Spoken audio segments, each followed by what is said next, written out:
Hi friends आज video आपण मानक स्वागत आशा करछि आपण माने समस्त भलरे थिबे। फ्रेंड्स टाटा तरफरु बहुत ही बड़ नियुक्ति सुजोग आसी जाइछि, तेणु एथिपाई कौन कौन सब पोस्ट रही, एजुकेशन क्वालिफिकेशन कौन रही, सैलरी केते कौन रही, चलतु डिटेल्स रे आलोचना करिवा। तेणु वीडियो को स्किप न करी शेष पर्यंत देखंतु।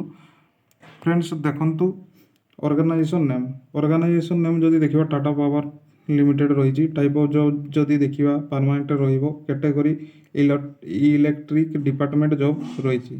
नेम ऑफ द पोस्ट जदि देखिबा lineman, junior manager, supervisor, MIS executive, customer engineer बा बिलिंग कस्टमर एडवाइजर पई वैकेंसी आसीची।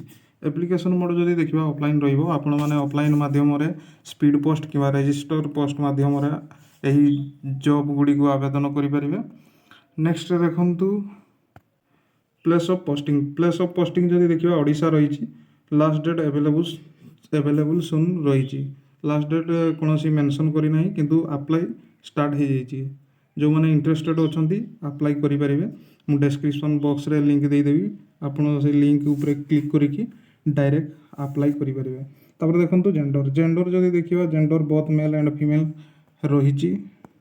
तापर नेक्स्ट देखंतु एजुकेशन क्वालिफिकेशन जदि देखिबा एज ए पर Tata power recruitment notification candidates should have completed 10th plus 2 graduation ITI diploma its equivalent education from a recognized board university।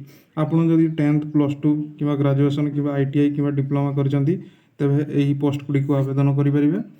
तापर next देखंतु post name जदि देखिबा लाइनमैन, जूनियर मैनेजर, तब supervisor, MIS executive, customer engineer बा billing customer adviser पई vacancy आछि। Age limit जदि देखिबा एज लिमिट मिनिमम एज 21 वर्ष रही, मैक्सिमम एज 35 वर्ष रही। तापर एज रिलैक्सेशन जदि देखिबा ओबीसी पिला मानको पई 3 वर्ष एज रिलैक्सेशन रहिबो। एसटी एससी पीडब्ल्यूडी पिला मानको पई 5 वर्ष एवं एक्स सर्विसेज मैन मानको पई पिला मानको पई 5 वर्ष एज रिलैक्सेशन रहिबो। तापर देखंतु सैलरी जदि देखिबा आपण माने 14,000 रु 22,000 पर्यंत आपण पर मंथ पाई परिबे। तापर नेक्स्ट देखंतु सिलेक्शन प्रोसेस जदि देखिबा selection process candidates selected by the process first 1 number देजी इंटरव्यू। प्रथमे आपनकर गोटे ये इंटरव्यू रहिबो। इंटरव्यू क्वालिफाई कला माने देन सेकंड रे डॉक्यूमेंट वेरिफिकेशन रहिबो, देन आपण पोस्टिंग पाई परिबे। तापर नेक्स्ट देखंतु एप्लिकेशन फीस जदि देखिबा नो फीस फॉर ऑल रही। आपण माने समस्ते फ्री रे आवेदन करि परिबे, एथिपई कोनोसी कॉस्ट रखा जाई नाही। तापर नेक्स्ट देखंतु इंपोर्टेंट डॉक्यूमेंट जदि देखिबा नंबर 1 रे देला क्वालिफिकेशन सर्टिफिकेट एवं मेंशन सर्टिफिकेट। आपनकर क्वालिफिकेशन सर्टिफिकेट देबे। सेकंड रे certificate indicating the date of birth देबे। तापर सेकंड रे 2 recent colour passport size photo देबे। तापर फोर्थ रे कास्ट सर्टिफिकेट देबे। 5 रे इफ एनी एक्सपीरियंस सर्टिफिकेट, आपनकर जदि कोनोसी एक्सपीरियंस सर्टिफिकेट थिबो ता मध्ये आपण दे परिबे।